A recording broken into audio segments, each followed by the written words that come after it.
जिस नजरिया से कोई नहीं बचा। क्यों परीक्षित महाराज? मारी गई रे, मारी गई रे नीनू बारी नजरिया, मारी गई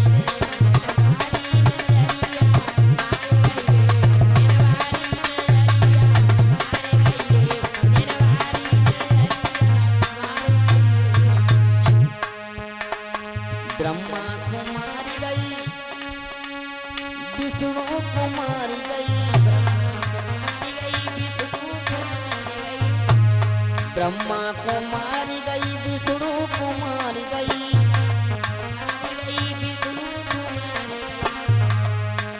अब शंकर को जटुआ, अब शंकर को जूड़ा हिलाई गई रे नैना बारी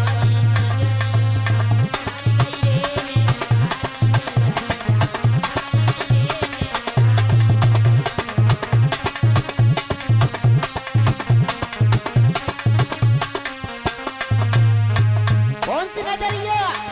वही। अरे इंद्र को मारी गई, चंद्रमा को मारी गई, इंद्र को मारी गई, चंद्रमा को मारी गई।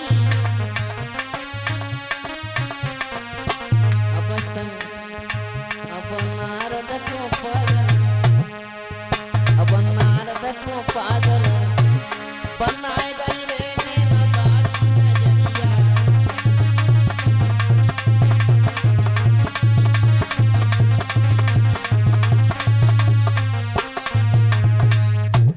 आज तो नैन बारी नजरिया नारद को मार गई। अब नारद वहां से चले, अब क्या करें क्या न करें, हमारे पास तो टाइम ना है। अब इतने में सुंदर कैसे है जाए, कैसे बन जाए विश्वमुनि हमें मिल जाए। अब तो रास्ता में चले जा रहे। क्या हुआ देवेंद्र? नारद सोचते जा रहे हैं। क्या सोच रहे थे? कैसी बनी ये बाला, कैसी बनी ये बाला हमारे धनी, कैसी बनी ये बाला,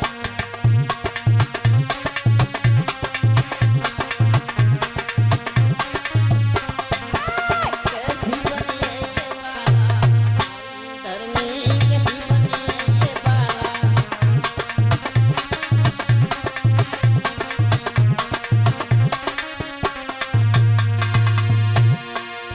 कैसी बनी ये बाला हमारे घर की देवेंद्र,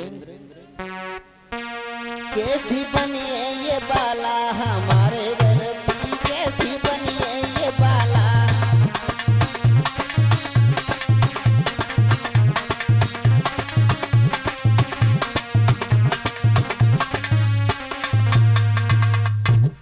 आज भक्तों नारद चले हैं, विष्णु के पास पहुंच गए। विष्णु के पास पहुंचे हैं तो विष्णु से बोले, तो विष्णु ने पूछा नारद क्या बात है, क्यों इतने खुश नजर आ रहे हो, क्या बात है महाराज? विष्णु से बोले महाराज अब हम साधु बन के नहीं जीना चाहते, अब तो हम अपना घर बसाना चाहते हैं, शादी करना चाहते हैं। लेकिन परीक्षित महाराज जब शादी की बात आएगी तो भैया बता देता है, शादी को वैसा लड़ुआ ना के खाए बढ़िया तरीका से रसो को। ये शादी वाला लड़ुआ खाओ तो इंसान परेशान नहीं है जाते, जाके भाई ना वही भेव खाए ले, ना भैया तो भेव खाए के परेशान है। क्यों? कि एक संत महात्मा तपस्या कर रहे थे वन में, तो वहां से बारात जा रही थी। उसी रास्ता से बारात जा रही थी तो संत महात्मा बोले कि ये क्या बात है, कहाँ जा रहे हो? तो बारात वालों ने बोला हम बारात में जा रहे हैं। तो बारात में, ये बारात क्या चीज है? कि हम शादी करने के लिए जा रहे हैं। शादी? संत माता बोले शादी क्या होता है? संत माता बोले शादी का मतलब क्या होता है? तो बारातिया बोले शादी का मतलब होता है पत्नी घर में आती है, उसके बाद तो 2-4 बच्चे भी होते हैं। सही कहने लगे महात्मा, तो हम महात्मा बन के न जीना चाहता, तो हम शादी करेंगे। आज माता बहनों सपने सपने वही हुआ। महात्मा जी बैठे बैठे विचार कर रहे थे, जब रात्रि का समय तब कुआं की पार पर सोए रहे। जब कुआं की पार पर सोए रहे थे तो महात्मा की सपने में शादी भई, और जैसे सपने में शादी भई तो भगवान की कृपा से 3 लल्लू पैदा भई। तो बिना की पत्नी ने सपने में कही, महाराज थोड़े रह जाओ, लाला बीच वारो तो मेरा हुआ। तो महाराज गुस्सा के मारे और सरक गए। फिर बोली पत्नी, महाराज थोड़े और होते जाओ। तो गुस्सा के मारे ऐसे सरके से लंदे सीधे कुआं में चले गए। अब जैसे कुआं में पहुंचे तो कुआं में पड़े पड़े रो रहे थे।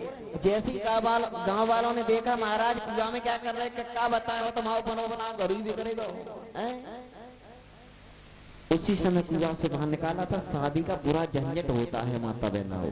इधर नारद विष्णु भगवान के पास पहुंचे हैं कि हम साधु बन के नहीं जीना चाहते, हम तो बाल ब्रह्मचारी बन के नहीं जीना चाहते, अपना घर बसाना चाहते, शादी करेंगे।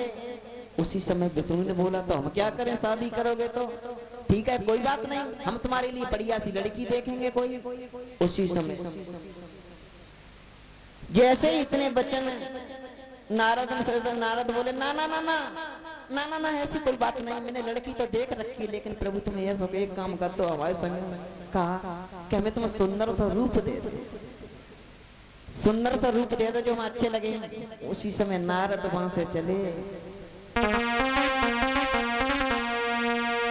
और प्रेम बुरी जंजीर और तुम झूठ मती जाना,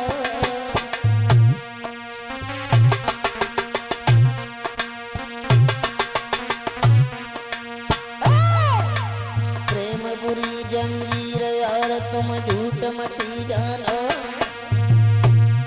और नाए जात कचुके सदुरी बीमारी जय जानो, हमेशा दिल से दिल धड़के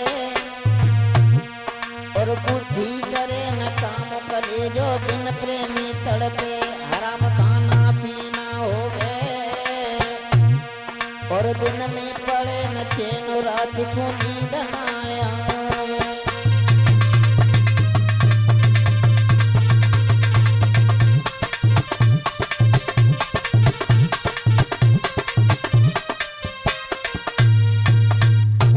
नारद वहां से चले तो विष्णु से आगे चले हैं। तो नारद ने तपस्या करी, किनकी पता हो, नारायण की। और नारायण कौन होते हैं, विष्णु। उनकी तपस्या करी, कहने लगे हमें ज्यादा समय ना है और मैं तपस्या करने कोई अच्छी है। उसी समय तपस्या होने के बाद बोले, प्रभु हमें ऐसा सुंदर रूप दे दो, हम शादी कर लें। उसी समय कहने लगे कौन सा रूप लेना चाहते हो, हरि का रूप दे दो। हरि मान होता बंदर, तो उन्होंने हरि का रूप दिया। आज भक्तों लेकर रूप। और इसी बीच में विजय की माताजी सुगरवती देवी पिसनारी से सम्मानित कर रही हैं। कांगी भाभी सामने आ जाए। आज भक्तों नारद ने अपने शरीर को तो देखा कि मेरा शरीर देखने बहुत सुंदर है। उसी समय लेकिन उन्होंने अपने चेहरे को नहीं देखा, चेहरा बंदर का था।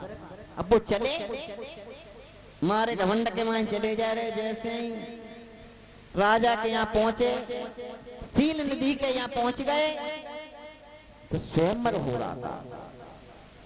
जैसे ही विश्वमोनी माला लेकर के आई, नारद कहने लगे, ए लड़की तुझे दिखाई नहीं देता, देख हमारी तरफ देख, माला हमारे डालो हमारे।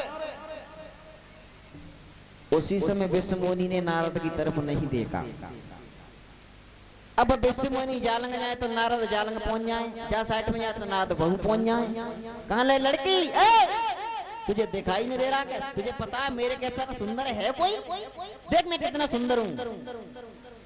लेकिन हुआ ऐसा, उसी समय विश्वमोनी ने भगवान के गले में माला डाली और उनके गढ़ों ने कहा, पहरेदारों ने कहा कि तुम शादी तो करने लेके शादी करने के लिए तो आए, लेकिन अपना तुमने चेहरा देखा है? जाओ जहां भरा हुआ जल मिल जाए उस जल में जाकर के देखना तुम्हारा चेहरा कैसा है। और जैसे ही नारद भागे तो गांव से बाहर पोखर आती है, पोखर में जैसे ही चेहरा को देखो तो कहने लगे, भगवान तुमने हमारे साथ में अच्छा न करो, वहां बनो बना घर पे करवाए तो है। हमारे कितने अरमान थे, हम शादी करेंगे, लेकिन आपने हमारे साथ में अच्छा नहीं किया। जा, मैं तुम्हें श्राप देता हूँ, आगे वाले समय में आने वाली ये बंदर तुम्हारे काम आएंगे। तभी तो सीता का रण हुआ था भगवान राम और हनुमान ने साथ दिया, वही श्राप दिया था नारद ने भगवान राम। बोलिए गोविंद भगवान की जय। आइए गौर करते हैं, इधर महाराज दशरथ ने विचार किया कि हम शिकार खेलने के लिए चलते हैं। जब शिकार खेलने के लिए चले तो क्या हुआ,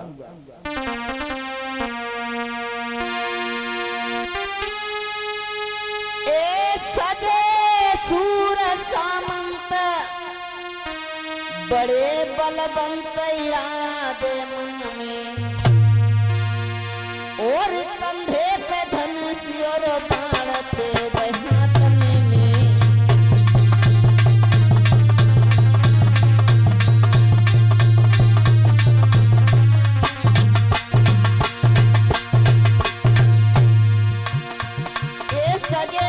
सामंत बड़े बलवंत इरादे मन में,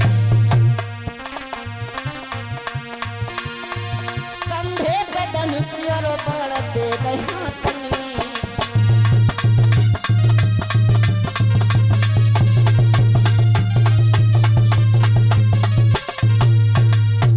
जब महाराज दशरथ शिकार खेलने के लिए गए तो जाकर के हिरण का पीछा करने लगे। जब हिरण का पीछा करने लगे हैं तो तक तक के बाण मारते, लेकिन हिरण पे कोई प्रभाव नहीं पड़ रहा है। महाराज दशरथ दौड़ते हुए गए, जब हिरण आगे बढ़ा तो हिरण ने कहा, महाराज दशरथ तुम मुझे नहीं मार सकते, क्यों? तो ये कभी कल्पना करता है क्या? उस हिरण ने कहा, महाराज दशरथ कि जिन राजा के सुतना होई, और बा राजा के हाथ से मेरो मरण ना होई। तुम्हारे कोई संतान नहीं है, तुम निर्वंशी हो, तुम निर्वंशी हो, तुम्हारा वध नहीं करते हमारा। उसी समय महाराज दशरथ सोचने लगे। आज भक्त दशरथ ने आंखों में आंसू भर के बैठ गए, लेकिन भर के रोने लगे। उसी समय क्या हुआ, धीरे धीरे समय पा करके माता बहनाओ, महाराज दशरथ बैठे बैठे देख रहे थे प्रभु में क्या हो रहा क्या नहीं हो रहा है। आज धीरे धीरे समय पा करके महाराज दशरथ को एक गिलानी हुई। कब हुई? तो आइए गौर करते हैं। महाराज दशरथ को गिलानी हुई थी परीक्षित महाराज।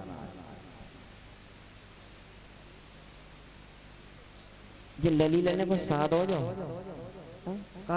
आंगनबाड़ी है ए अठन्नी चवन्नी बनने जो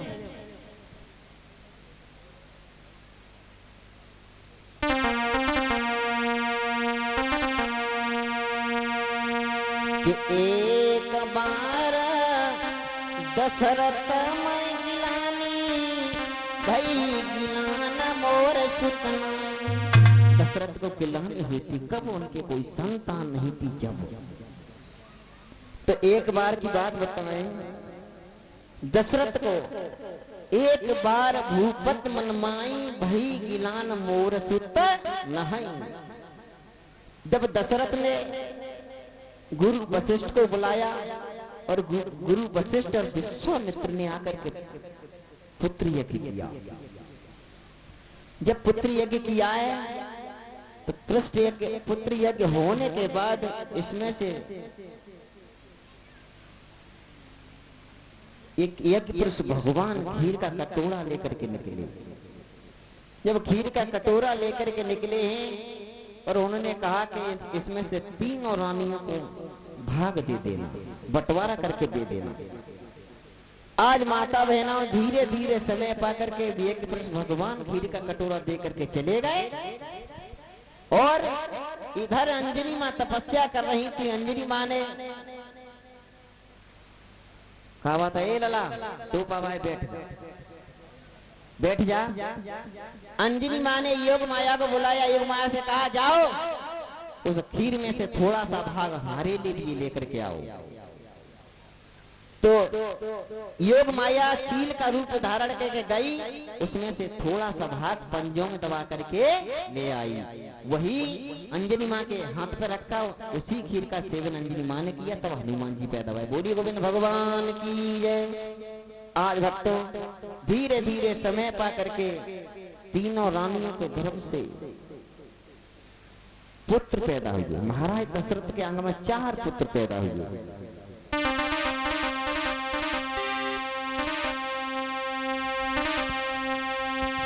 राम, लक्ष्मण, भरत, शत्रुघ्न, ये 4 पुत्र पैदा हुए।